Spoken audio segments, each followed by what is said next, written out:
Hi, this is Robert Polinick, the owner of Brutal Iron Gym. In this video, I want to show just some tips on how to open up the hips to get a better arch in your bench press. This isn't necessarily going to increase your bench press by, a huge range or anything. It's just going to make the position you get into more comfortable. So for most people, where they're tight in their lower body, when they try to get into a bench press position, is actually going to be in the front of their hips. And it's going to be more noticeable in the top part of the hip rather than down by their knees or even the middle of their thigh. This is going to be the area where we crease when we sit down in the upper thigh that most people are going to experience tightness, and it's going to prevent their hip rotation from opening up so they can get into a good position. So one of the things we can do is we can actually use a lunge stretch. So slide this forward. Is we can get into a lunge position where I have the leg I want to work is the one that's down on the ground. The other leg is out in front. And then what we can do is keeping a nice tall posture. I can keep my belly kind of pulled in and my back straight. I'm then going to just go ahead and kind of push myself forward. I don't want to keep my hips where they are and lean forward. I actually want to have my hips go forward, and that stretches the front musculature of this down leg. That's going to help open up some of those tissues, so then when I lay back on a bench press, that tissue is going to be more opened up. Now, if we just hang out in this stretch, it does some for loosening us up and opening us up, but we can actually do a better job by contracting the glute of this side. So if I contract that glute real hard for 3, 2, 1, I can stay in my depth, in my position, relax the glute, and then see if I can push forward actually more. Then again, we can flex the glute, flex it real hard, 3, 2, 1, relax, and then you find you might be able to stretch open even more. So this is a great way of doing the contract release of the antagonist muscle, the other side of the joint, and that helps to open up this tissue. Now that I have that open, when I lay back on the bench press, I'll have more comfortable positioning in that arch position. My hips will be allowed to rotate open, and they'll find that to be much stronger and less annoying on the hip in general. So I'll go ahead and show you a video of me benching, and you'll see the positioning I'm talking about. Okay, now you'll see me get into the bench press, and you can see that positioning I was talking about. So I'm doing some reverse banding. You'll see here we have some bands to help me out. This is a great way to kind of overload your lockout. It's helped me work on explosivity. So that'll save all that details for some other day.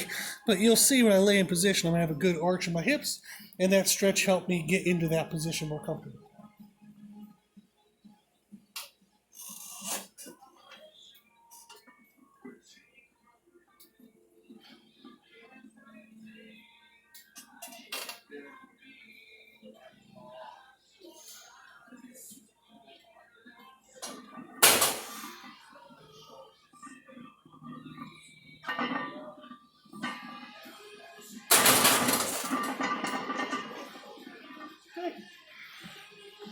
So that was a good heavy kind of single. I'm going to keep working around with that and see what I can get to. The next thing I'll show you is the other positional component we want to consider when we're in a bench press is also our thoracic mobility or shoulder blade positioning. We want to have our shoulder blades pulled in and together, and that gives us a nice strong base to bench press from. So in the next video, you'll see here in like 5 seconds, I'll be showing you a good way to warm up thoracic positioning. Okay, so our other tip we have for thoracic mobility is actually really simple. Just do some back exercises before you do your bench press. If you do back exercises correctly, your shoulders should actually move forward and backward. So if I was doing a row with a weight in this hand, I would have my shoulder extended. I would then squeeze my back and then pull with my elbow. So it's extension, squeeze, pull. So that shoulder movement is exactly what we need when we bench press. So I'm going to show you here on our chest supported row. This is a good one to pair with bench press because it's pretty much the opposing kind of position. So rather than a bench press where I'm laying on a bench and trying to press like this, on this one I'm laying on my front side and trying to pull like this. It looks like the same thing, so that's the goal. If you don't have one of these machines, you can use dumbbells on a bench, whether you do a flat bench, incline bench, elevator bench, whatever. They're called seal rows, S-E-A-L. Seal rows is a good substitute for this. So I'll show you a set. And then again, we'll do another set of bench press and kind of show the position.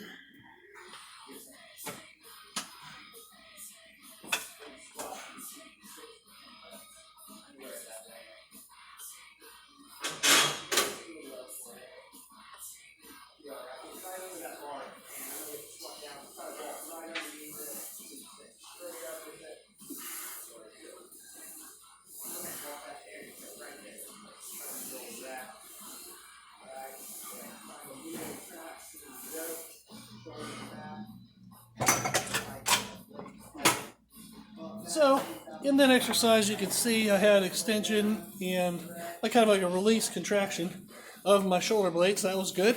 Also, the top of each rep, I kind of paused for a little bit, and that's just like that squeeze hold we're going to use on the bench press. So you could use lighter weights, or whatever weight was appropriate for you, and do the repetitions with, like, say, a 5-count squeeze at the top of each one. That would actually be a really good variation rather than just a single kind of pause that I did there.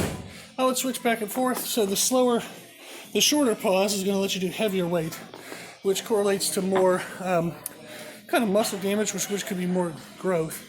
So if you actually want growth out of the back exercise, that would be a good technique. If you're just looking for the stimulus for the bench press, lighter weight and a longer duration hold would be good as well. So it kind of depends. Like if somebody's at the top of a weight class, they just want to get the strength, they might do a lightweight long hold.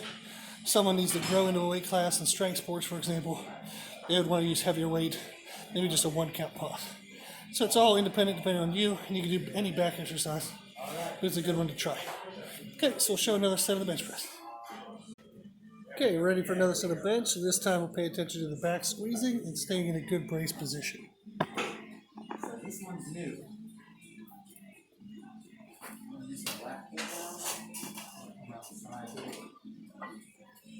I really like using this machine to train my back. I take these handles off of there, I borrow them, I just come up here. So if I'm doing these, I can keep a neutral position.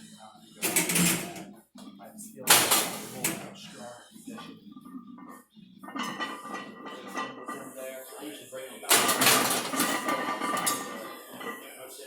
Cool. Okay, so those are some good tips. You can do the hip stretch, the lunge stretch, to improve your arch positioning, or at least ease the positioning to make it more comfortable. And you can do any kind of back exercise you want, and that'll help you get the thoracic positioning and mobility for the bench press. So typically I would do the stretch kind of stuff is like the first thing you do when you come in the gym. You can do the back exercises as you're warming up your bench press. Great way to get those in, but not take a lot of time. Cool. Hopefully that helps.